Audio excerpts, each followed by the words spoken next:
আসসালামু আলাইকুম, কেমন আছেন সবাই? আশা করি আল্লাহর রহমতে বেশ ভালোই আছেন। আমি মালয়েশিয়া থেকে বলছি। আপনারা যে কে কোথা থেকে ভিডিওটা দেখছেন একটু জানায়েন। মালয়েশিয়াতে আমি কখনো চাষবাস, বাংলাদেশে আমি কখনো চাষবাস করিনি, তবে মালয়েশিয়াতে এসে আলহামদুলিল্লাহ আজকে প্রায় 7-8 বছর যাবৎ চাষবাস করছি। ঠিক আছে, আলহামদুলিল্লাহ বেশ ভালোই হয়।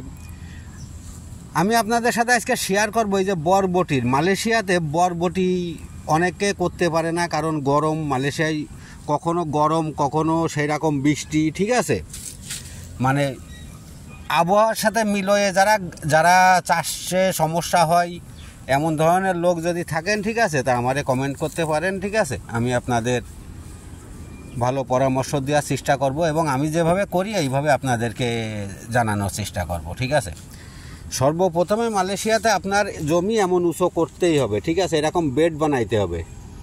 এই বেড বানানোর পরে, তবে বেড বানানোর আগে মনে করেন যে গোবর, তারপরে মালয়েশিয়াতে তো গোবর কম পাওয়া যায়, মুরগির গু মনে করেন দিয়ে নিতে হবে।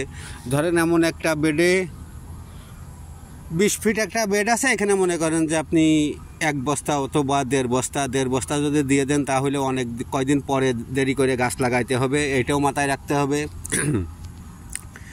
আর এবার মনে করেন যে আপনি মুরগির গু দিয়ে দিলেন, দিয়ে এবার মেশিন দিয়ে ভালো করে জমিটা চষে আপনি এরকম বেড বানায়ে বেডটা মনে করেন যে থুয়ে দিলেন 10 থেকে 15 দিন, কিংবা তার যদি বেশি থন তাহলে আরও ভালো হয়। ঠিক আছে, কিন্তু এত তো রাখা সম্ভব না এতদিন।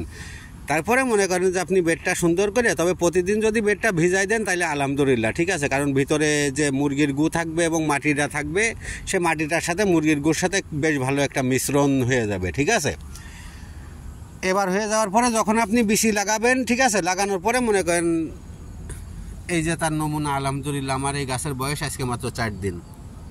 দেখছেন তো, আজকে 4 দিন এটা বরবটির গাছ, 4 দিন লাগাইছি। দেখেন বেশ কয়েকটা বেড আছে এখানে, তা কম বেশি গাছের সাইজ একই আছে। বুঝতে পারছি যে মাটির সাথে মানে গোবরের মুরগির গুড় মিশ্রণটা খুব ভালোই হয়েছে। এই যে এর ভিতরে একটা নারকেল গাছ লাগাইছে, দেওয়া আছে 10 বছর টার্গেট মালয়েশিয়ায়।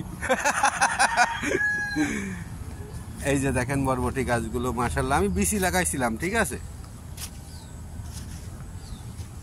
বেশ ভালোই ফুটছে এই যে জায়গাটা।